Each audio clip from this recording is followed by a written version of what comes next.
Hi everyone, welcome back to the Strawberry Loli channel. This is your friendly neighborhood Slytherin Wren. I feel like it's been a while since I've sat down and done a full start to finish get ready with me, so that's exactly what I have planned for you today. I'm going to be putting literally all of the makeup on my face, or at least, you know, as much as I can manage within the 2 hours before I have to leave for my pole dance lesson. Starting off with my primer as usual. So I ran out actually of my normal Etouce Face Edition Skin Base Primer for oily skin, and I have this special edition that they did at one point. I don't know if you can see, but the bottles are slightly different shades. So this whiter one, this one is for sweaty and oily skin. So I've already worked my way through 2/3 of this. As far as I can tell, there's not like a significant difference between this and the normal formulation, but if I had to choose, I would just pick the original.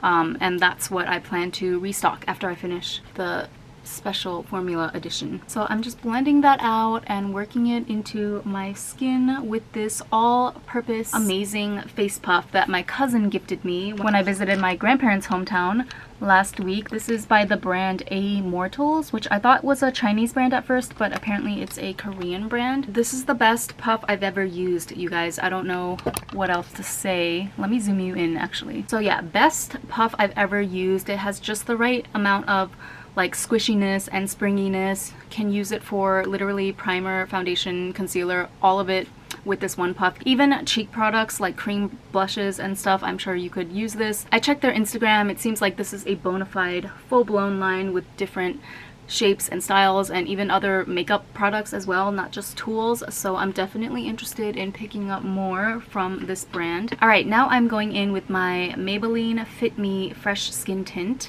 in 01 Fair Pink. I haven't used this in a while because I tend to skip out on the foundation a lot these days, but I want to give you guys the full get ready with me experience today, you know? Since my metal foundation face spatula thing is still nowhere to be found, I'm just going to go in with this wooden coffee stirrer from Starbucks that I got with my pumpkin spice latte today. Yes. Ooh, I'm not sure if this is a good idea actually, because what if I give myself a splinter? But it's okay. I'll just tread lightly and there we go. So that doesn't spread out as well as a spatula, but we're gonna have to work with what we got, you know? Okay, and it doesn't even matter how good of a job I do because this puff is going to take care of the rest for me. Like, I'm seriously considering throwing out all of my other face puffs and sponges because literally what is the point? I have like two foundation brushes, one of which is by RMK that I have been using faithfully for the past few years. So those still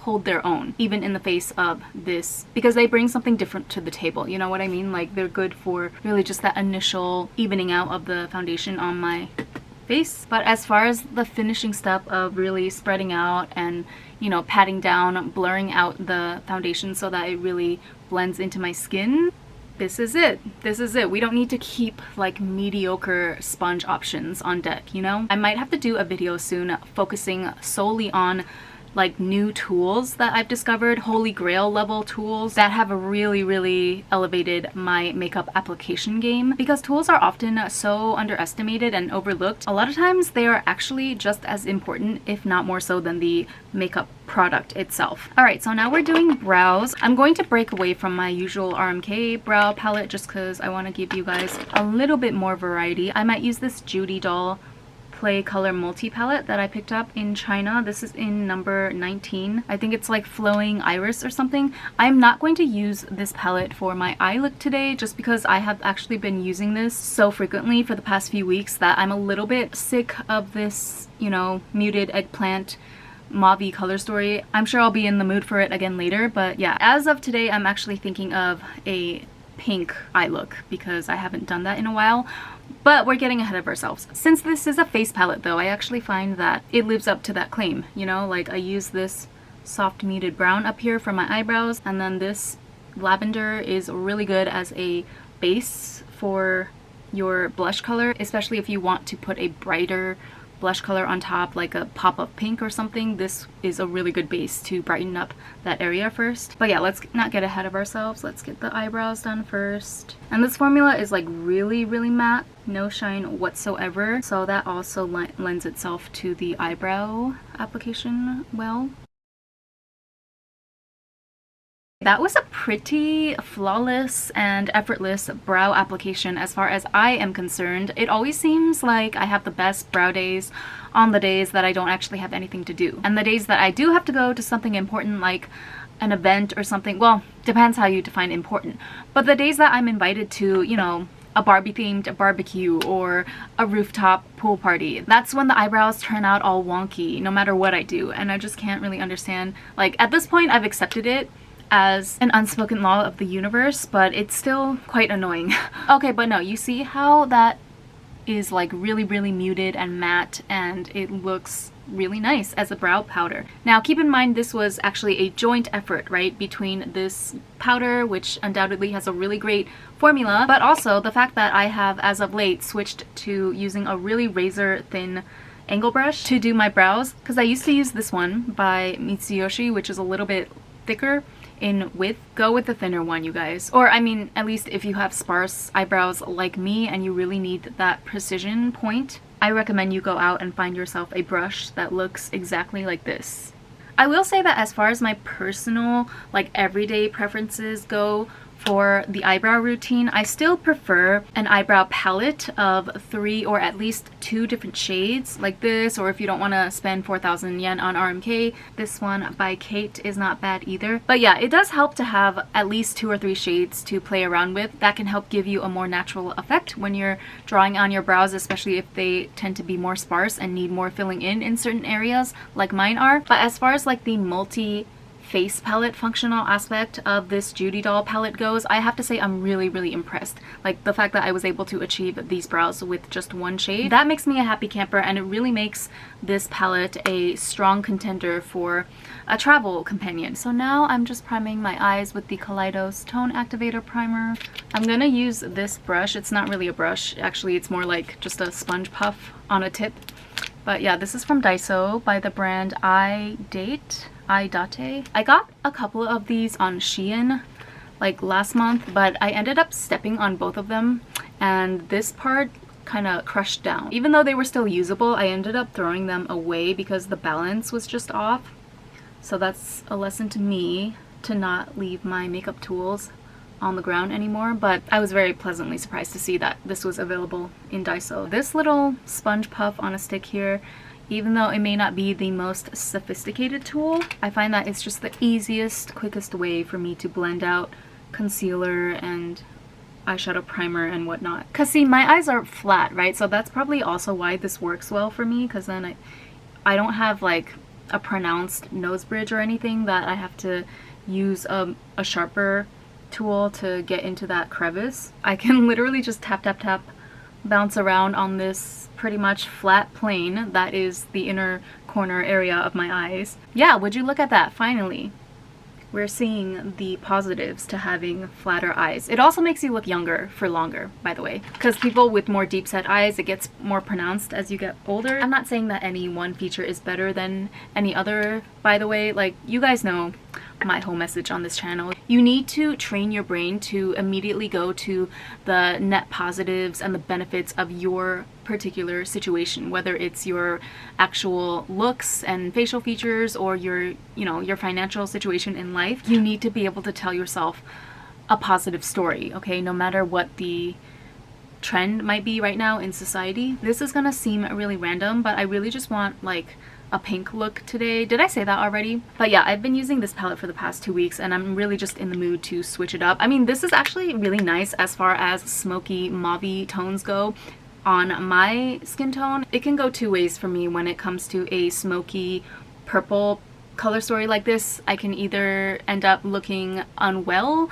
and ghostly, or if the undertones actually match my skin tone, which is the case with this palette, then it can help me look really smoky and moody. And yeah, so I do enjoy the eye look that I can get from this Judydoll palette, but I'm in the mood for a bright pop-up pink. So I'm actually going to go in with this, just this pink row here in the ColourPop Matte About Hue palette. This is their all matte rainbow palette, which I've actually never used on my eyes yet. I like that this is an all matte palette so that I can just, you know, do my thing, lay down the gradient that I want, but then go in later with my select choice of Asian glitters. Okay, so now I'm taking Dream Girl. I'm literally just going down the line 1, 2, 3.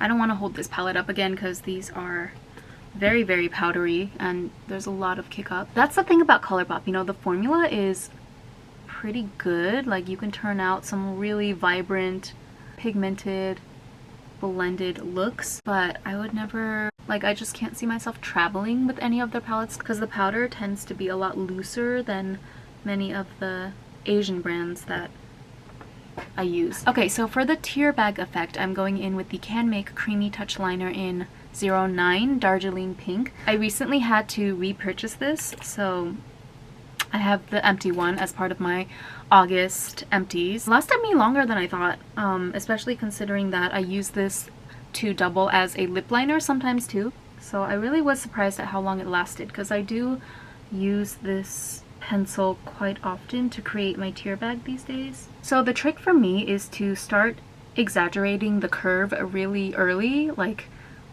basically at the innermost point of my eye. I don't know if this is gonna make sense to anyone, but like the way that my eye is shaped, I can't do like a lot of the girls that you see on Douyin where they keep the line close to their lash line until the, you know, the very outermost 1/3 portion here. But for me, I discovered that it's better if I just start right from the jump, right from the innermost point and curve it out, because by the time that I, you know, assume a natural position and look straight ahead, it will look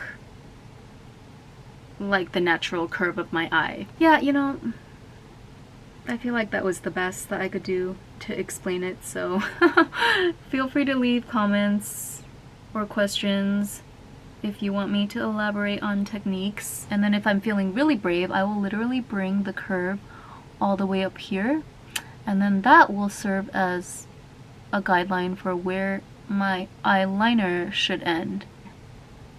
This liner is not cooperating the best with me because, to be honest with you, I dropped it yesterday when I was trying to fix my makeup at the pool party. Like, I think the tip, the plastic part, is a little bit scratched up, so that's what's messing up the smoothness. Okay, but anyway, you get the gist of what I'm trying to do, right? I'm just gonna go ahead and line my lips a little bit while we're here. Yeah, it's definitely scratched up at the tip. Okay, maybe I might have to buy another one, and then I could just keep this one to use as a lip liner, but the one for my eyes, I don't want to deal with this scratchy feeling every time. No, but real talk though, this is my favorite, like, most used shade of the Creamy Touch liner formula. You see that? Isn't it crazy how that matches my natural lip color so well? My lip actually ends here on this line, but I was able to extend it all the way out to here. I'm telling you, some of these eyeliners out here acting as secret double agents, and you just haven't discovered it yet. But let's finish up the eyes first. So we're going back in with the Judydoll palette, and I'm going to show you by far what I think is the most impressive effect that you can get from this palette. So these two shades right here, and also this one too. The shimmer is really pretty, but this one, the matte bone pink shade, I will use that as a base for my hagiosal area and also the inner corner of my eye. Like I said, this formula is super duper matte, so it's completely no shine, just brightening effect. And then later on, in order to add in the shine, I just go over it with this really, really beautiful, subtle satin light pink, almost white. By far, I found that this is the most natural looking, like, prettiest tear bag and inner corner highlight. So when I'm doing videos for YouTube and Instagram and stuff, like social media, I can get away with a really, really blinding under eye and inner corner situation. I will even put liquid glitter on this area sometimes, and it looks super blinding, and it's fine because it's on camera. But the minute that I step out into actual daylight, it can look really, really overly blinding and jarring. So I find that if I want this area to really look like bright and glowy but not gaudy and overwhelming in person, this little pan here, does that have a name? Okay, I feel like they have names. It's not written on the palette. But yeah, this color right here is just that perfect powder to do the job for me. It's just glistening enough to give off like a really pretty, you know, moisturized look, but not oily and crusty and melting off like a lot of the liquid glitters tend to deteriorate throughout the day. I know oily and crusty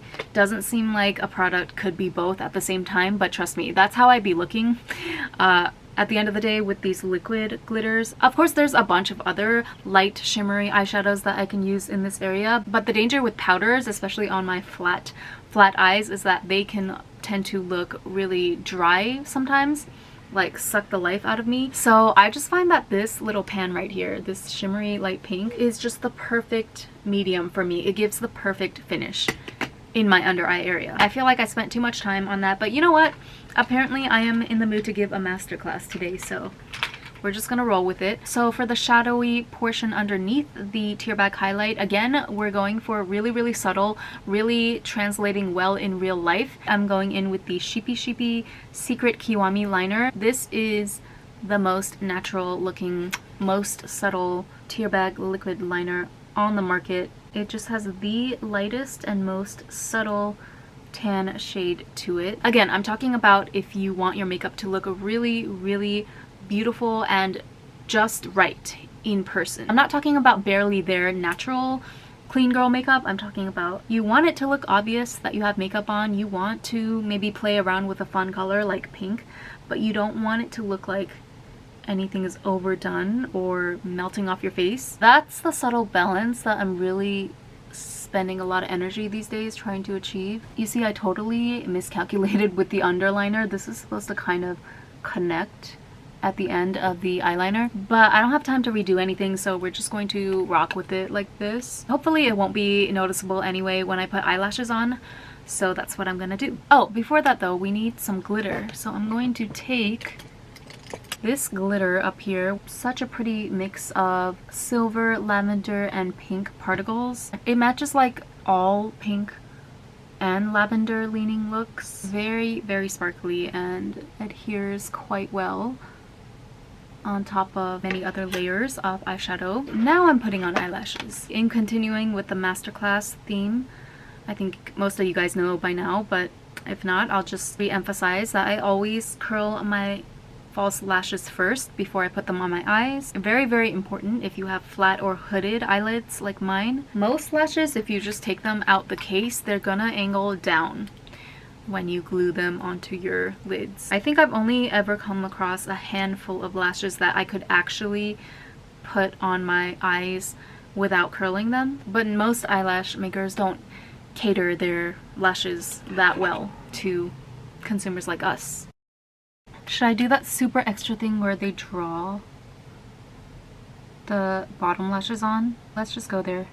This Sheepy liner might be a little too light for that even. I'm gonna switch to this one by She Glam. This is actually supposed to be for eyebrows.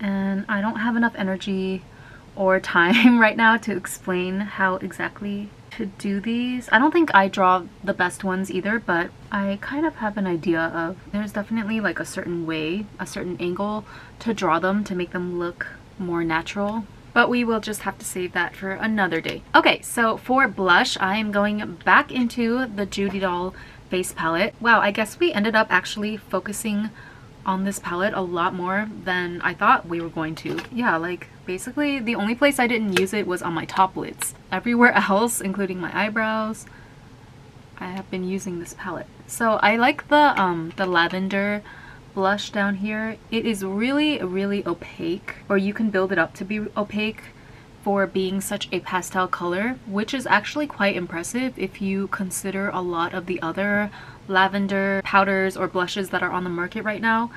Even from really good brands, Flower Nose has a light blue blush in their recent Moonlight Mermaid collection, but they, like I said, it's hard to really make pastel colors opaque like that, and I feel like so far this Judydoll formula is probably one of the more impressive lilac blushes that I've seen. And you see how it completely blurs out, mattes out the texture on my face as well. That's really, really helpful for laying down that base for my blush when I want the finished look to really give porcelain doll, you know? So for the actual blush on top, I'm going in with the Judydoll dual color combination blush compact in D04. I think it's like cherry blossom or something. I feel like every single makeup brand, regardless of whether it's Asian or Western, has at least one blush color that they name cherry blossom or sakura, and I'm gonna need you all to stop, okay? Like, I know that sakura are pretty, it's a pretty concept, everyone wants to get in on it. It's just too many blushes named sakura cherry blossom petals at this point. Like, if I ever come out with a makeup brand, I'm gonna challenge myself to not use any of those words. So this blush is like decent, especially since, again, I feel like the lilac powder here is so opaque and nice that anything else that goes on top, it doesn't necessarily have to be the most even and pigmented, because the lilac really carries most of the work here. But if I were to judge this blush alone, it would not necessarily be that impressive to me. I would give it maybe like a 7 out of 10, 6 or 7. And I don't know if it's just because like maybe this compact is old. I mean, I did purchase this in the only mall or department store available in my grandparents' hometown after all, which I'm sure does not have the freshest batch of stock available for most things. But yeah, it's pretty enough, and if you work with it long enough, you can get a nice finish. It's just a little bit too patchy and hard to blend out for my taste. Pigmented though, I will give it that. And doesn't emphasize bad texture. Alright, so these next two items are actually kind of what I'm most excited about. So this is a shading palette and a highlighter palette by the brand Candydoll. Candydoll is a makeup brand produced by the OG Gyaru herself, Tsubasa Masuoka. If you know, you know, okay? If you were there, she was a whole era, sweetie, and she's still here. And now she has her own makeup line. I was so blown away when I swatched these in the store. It's really hard to bring something new to the table when it comes to like a contour or a highlighter, but she managed to do it. And I don't really know how to explain off the top of my head right now, so I'm just gonna show you. So for the shading palette, I was really drawn to the cool toned aspect of the shades, but also the fact that they are so subtle. Like if you look at this one on the top here, I feel like this would be really, really good for that subtle shadow on the nose that I always want, but I'm afraid to attempt more often than not because most of the other contour and shading products that I have just always come out looking a little too harsh no matter what I do. But I'm thinking that this one might actually just do the trick for me. Okay. That's not as well blended as I was hoping because I'm in a rush, but we are just going to move on. Let me go ahead and use this deeper shade here to sharpen up my jaw for the edge of my jaw here. This powder is extremely finely milled, so the good thing about that is that it doesn't look powdery. You know, it looks like actual shadow after you're done blending and all of that. And then for the nose, you see how my nose curves in this direction? It's almost like a J. Like, it's really, really tricky for me to contour this asymmetrical nose. It's not impossible, but I need a lot of time if I want to get it perfect. So let's go in with the highlighting duo. This is the one that I was most excited for out of the two. So the bottom shade here is this really, really beautiful, subtle, pinky aurora shade. The camera really does not do it justice, but we're gonna just dot a little bit on my nose. You see how it has like a subtle aurora pink shift when I move back and forth? That was what sold me. I'm gonna use this to top off my blush as well. You know how most people, if we're going to harken back to the 2018 technique of applying a streak of highlighter here, they'll put it out here, right, somewhere on the edge of their face. But since I am looking for a more slimming effect, I put my highlight this way, like a V shape, smack dab in the middle of my face almost. And I feel like that not only accentuates my face structure and cheekbones really well, it literally pulls my entire face in to that coveted V shape. And then this shimmer on the top here, this is more of that Douyin-esque, like really finely milled, really glittery type of highlight, like very wet looking mermaid scale vibes. I don't really need any, I guess, but just for the sake of demonstration, I'm gonna sprinkle a little bit on top, and it almost looks like sweat in a good way, like I'm just lounging around outside on a hot summer day with a slight film of sweat on my face. That looks like a literal Instagram filter. So pretty. I'm just gonna do my lips really quickly with this Mochi lip from Eyebrow in 04 Horoyoi Pink.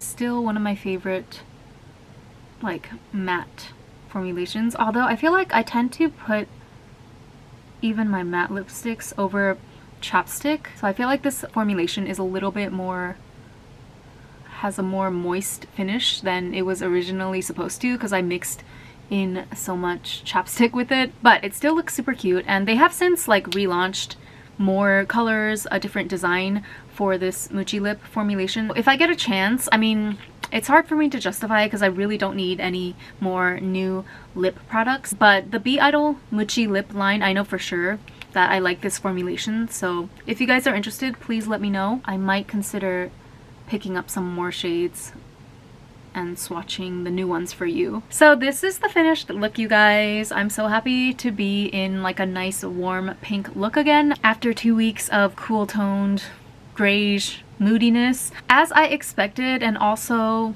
unfortunately, depending on how you look at it, the most niche products in this haul are the ones that impress me the most. So that would be these Judydoll shading and highlighting compacts by Tsubasa Masuwaka. I literally am just remembering that this is not her first makeup brand. She literally created Dolly Wink like years and years ago, even before makeup YouTube was a thing, okay? She has been here on the map. So Tsubasa Masuwaka, hats off to her. She's definitely an OG in this game and deserves all the accolades. As far as shading techniques go, yeah, I'm gonna have to work on that a little bit, especially with, you know, my nose and trying to get it to look symmetrical. But as far as the actual shade of the shadow goes, I feel like this is literally the perfect shading compact for me. And not to mention the finish. It looks like an actual shadow. It doesn't look like powder rubbed against your skin, so it just gives you that elevated real filter effect. Same goes for the highlighter. This might be my favorite finish of highlighter of all time. I know it's still a little early. I just tried this out for the first time ever, so it's a first impressions video, technically not a review, but like, I'm telling you, even before I got this stuff on my cheeks, when I swatched it in the store, I was like, oh yeah, that's gonna be my jam. So yeah, the only negative aspect of this is that this brand is so small and so niche that it's probably virtually unavailable anywhere outside of Japan. It's barely available even inside Japan. When I went up to the stand, there were only maybe 2 left of each of these, and I think they said limited quantities, so when they're gone, you know? As a makeup channel that focuses mostly on Japanese, Asian beauty brands, this is the dilemma that I run into often, and also the fact that I'm based in Tokyo itself, so I'm not based in one of the Western countries. There's definitely those brands and products that go viral across the board worldwide, but more often than not, the brands and the items that are popular here, like in actual Tokyo, in Asia, ground zero we'll say, it tends to differ a little bit from the products and brands that end up going viral over on Western social media, even if those Western influencers talking about them are of Asian descent, if that makes sense. So for me, I'm always trying to strike that balance between reviewing brands that are not just for the sake of being niche, but for the sake of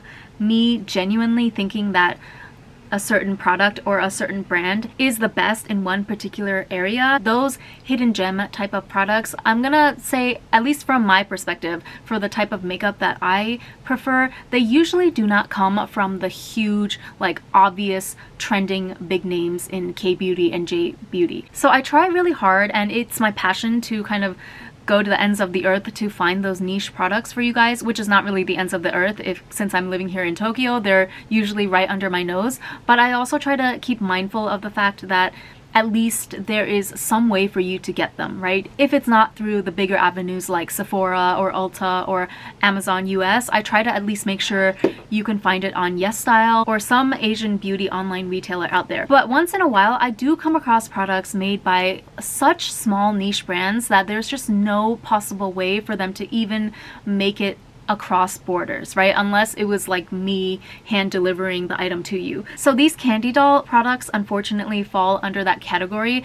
I mean, who knows? Never say never. Maybe if you guys like all watch my videos and these products blow up so much and there's such a big demand that the brands have no choice but to respond to that. So yeah, that's why I usually try my best to avoid those really small brands, or at least when they're first starting out, right? Like influencer launched brands here in Japan that just do not have that big of a budget or a team to be able to even think about making their stuff available overseas. I mean, people in Japan barely know about them. It's only the true beauty fanatics over here as well that have notifications set on their phones to tell them of whatever new launch is coming out. Those are the only people that are even checking for these domestically. So anyway, I'm sorry if that's not helpful to you, or maybe it's frustrating to see me review these items and rave about them knowing that you're not able to get your hands on them. But I'm just really trying to stay honest to myself and, you know, my mission on this channel, which is to bring you what I feel to be the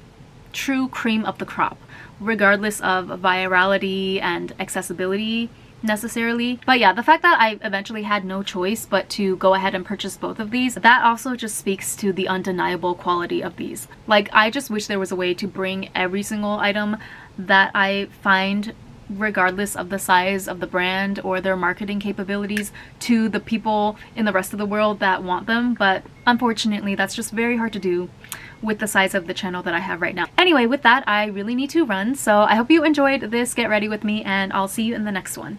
Bye!